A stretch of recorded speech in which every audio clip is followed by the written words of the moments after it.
Sir জুবিনৰ শেষ চিনেমাখন চালে নাই ৰৈ ৰৈ বিনালে? চাম, মই সময়ত চাম।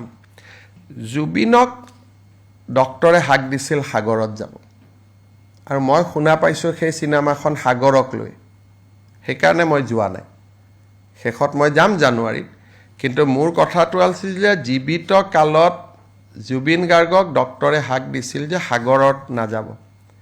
সেইখন চিনেমা চালেইতো মই বাহিৰত আহি প্ৰশ্ন সুধিব লাগিব যে সাগৰত কেনেকৈ জুবিন গ'ল। সেইকাৰণে মই বোলো লাষ্টত এদিন ধুনীয়াকৈ চাম। কিন্তু চিনেমাখনৰ যদি আপোনালোকে দৃশ্যপট দেখে, আগতে মই কথাটো কোৱা নাছিলোঁ কাৰণ চিনেমাখন ভাল কৰি চলক বুলি, কিন্তু চিনেমাখনৰ শ্বুটিং সাগৰত হৈছিলে, আৰু নেম কেয়াৰ হস্পিটেলত জুবিনক ক্লিয়াৰলি ইনষ্ট্ৰাকশ্যন দিয়া হৈছিলে যে জুবিন সাগৰ আৰু জুইৰ কাষত যাব নোৱাৰে।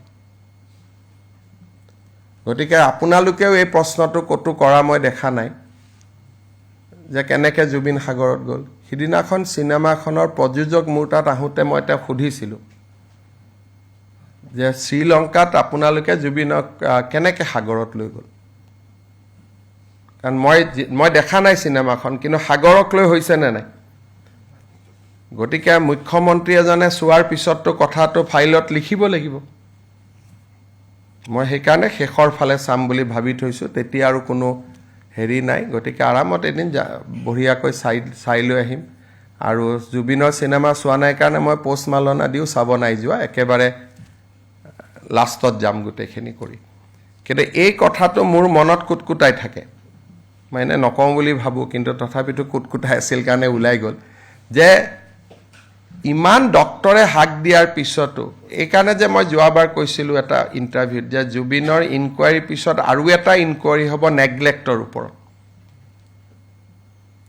কাৰণ ক্লিয়াৰলি লিখি দিয়া আছিল, চাৰ্টিফিকেট আছে যে জুবিন জুই আৰু পানীত যাব নোৱাৰিব। চিনেমাখনৰ শ্বুটিং কেনেকৈ পানীত হৈছিলে।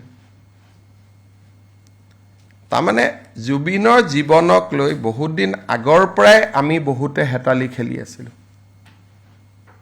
হয় নহয়? মই ঠিক কথা কৈছোঁ নে নাই? গতিকে সেইকাৰণে ক'ৰবাত যেতিয়া মই নাযাওঁ তেতিয়া বুজি পাব যে কিবা এটা কাৰণ আছে, সেইকাৰণে মই অলপ দূৰে দূৰে ঘূৰি থাকোঁ।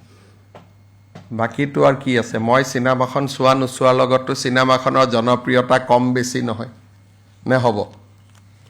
সেইটো আপোনালোকে ভাবে যে CMA চাব যোৱা নাই, কিবা কাৰণত যোৱা নাই। এইটো এটা পজিটিভ কাৰণ আছে, কাৰণ গ'লেই মই প্ৰথমতে এইটো কথা ক'ব লাগিলহেঁতেন। যদি ফাৰ্ষ্ট দিনা গ'লোহেঁতেন, মই এই প্ৰশ্নটো ফাৰ্ষ্ট দিনাই সুধিলোহেঁতেন, তেতিয়া চিনেমাখনক লৈ বিতৰ্ক আৰম্ভ হ'লহেঁতেন। এতিয়া ক'লেও আপত্তি নাই, কাৰণ চিনেমাখন প্ৰায় চোৱা হৈয়ে গ'ল। সেইকাৰণে এতিয়া লাষ্টত কথাটো কৈছোঁ।